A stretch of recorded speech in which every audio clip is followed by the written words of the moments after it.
आजच्या व्हिडिओमध्ये आपण बनवणार आहोत पूर्णपणे घरगुती पद्धतीने तयार केलेली आवळा कँडी आणि आवळा ज्यूसची रेसिपी।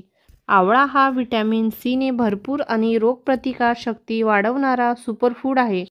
आवळा हा हिवाळ्यात मिळणारा सर्वात पौष्टिक आणि औषधी फळापैकी एक आहे।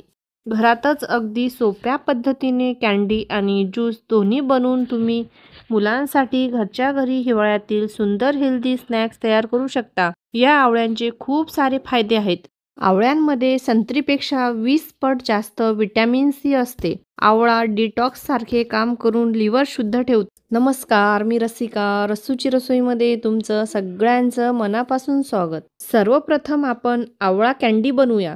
त्यासाठी इथे मी अर्धा किलो आवळे घेतले आहेत। आवळे स्वच्छ पाण्याने धुवून घेऊया। सीझनमध्ये जे फ्रूट येतात ते आपण नेहमी खायला हवं, कारण त्यात नैसर्गिक पोषक तत्वे मुबलक असतात। आता हिवाळ्याच्या दिवसात आवळे खूप प्रमाणात आणि एकदम फ्रेश मिळतात। आवळा हा संत्र्यापेक्षा तब्बल 20 पट जास्त विटॅमिन सी असलेला सुपरफूड आहे, त्यामुळे तो आपल्या आरोग्यासाठी खूप फायदेशीर आहे। आवळे मी 2 पाण्याने स्वच्छ धुवून घेतले आहेत आणि कपड्याने पुसून घेतले आहेत। आता हे एका चाळणमध्ये घालूयात आणि हे आवळे वाफवून घेऊया। त्यासाठी इथे मी गॅसवर कढई ठेवली आहे। कढईमध्ये तळाला पाणी घातलं आहे, त्यावर स्टँड ठेवला आहे, त्यावर हा चाळण ठेवली आहे। 10 मिनिटं हे आवळे वाफवून घ्यायचे आहेत। तर इथे 10 मिनिटं झाली आहेत। आवळे मी कढईमधून काढून घेतले आहेत आणि या आवळ्यांचे या पद्धतीने फोड्या करून घेऊया। सगळ्या बिया काढून घेऊया। तर इथे सगळ्या आवळ्यांच्या बिया काढून घेतल्या आहेत आणि या पद्धतीने फोडी केली आहेत। इथे मी खडी साखर घेतली आहे। खडी साखर बारीक असं पावडर बनवून घेऊया। खडी साखर आपल्या शरीरासाठी साध्या साखरेइतकी घातक नाही, कारण खडी साखरेवर जास्त प्रक्रिया केलेली नसते, त्यामुळे शरीरावर त्याचा दुष्परिणाम कमी होतो आणि ती तुलनेने अधिक नैसर्गिक स्वरूपात असते। आपण बारीक करून घेतलेली खडी साखर या वाफवलेल्या आवळ्याच्या फोडीमध्ये घालूया आणि मिक्स करून घेऊया।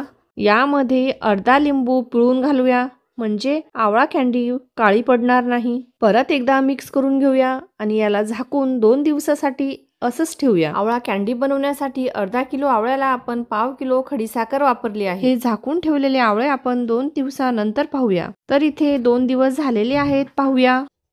तर इथे तुम्ही पाहू शकता आवळे छान मुरले गेले आहेत। या आवळ्यामधलं पाणी आपण सगळं निथळून घेऊया। त्यासाठी इथे एक खाली भांडं घेतलं आहे, त्यावर एक चाळण घेतली आहे। हे आवळे या चाळणमध्ये घालूया आणि 10 ते 15 मिनिटं असंच ठेवूया चाळणमध्ये, म्हणजे काय सगळं पाणी निथळून जाईल। हे आवळ्यामधलं पाणी टाकून न देता आपण या पाण्यापासून आपण एक नवीन रेसिपी बनवणार आहोत, ते तुम्हाला मी नंतर सांगणारच आहे। आवळ्याच्या फोडी जरा कोरड्या झाल्या की यामध्ये 1 चमचाभर पिठी साखर घालूया आणि थोडं मी इथे आमचूर पावडर घातलं आहे। हे टॉस करून घेऊया आणि एका ताटामध्ये काढून घेऊया। हे आवळ्याच्या फोडी आपल्याला 2 दिवस उन्हामध्ये वाळवून घ्यायच्या आहेत।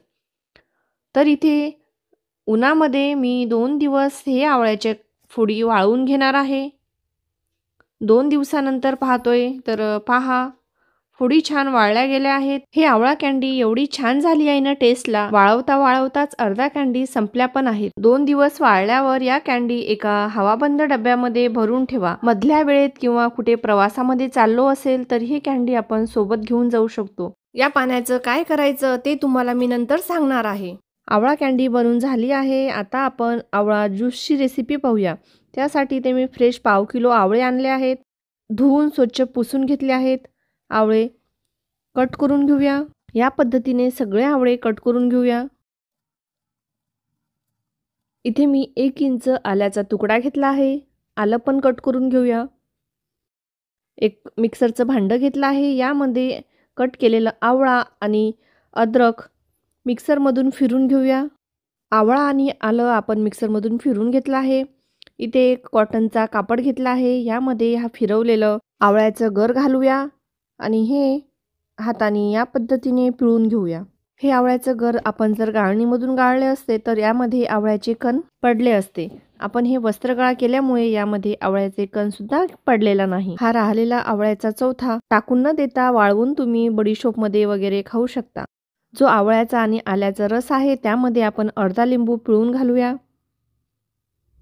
हे आपलं प्युअर आवळ्याचं रस तयार आहे। यामध्ये थोडं जिरा पावडर घालूया, काळं मीठ घालूया आणि मिक्स करून घेऊया।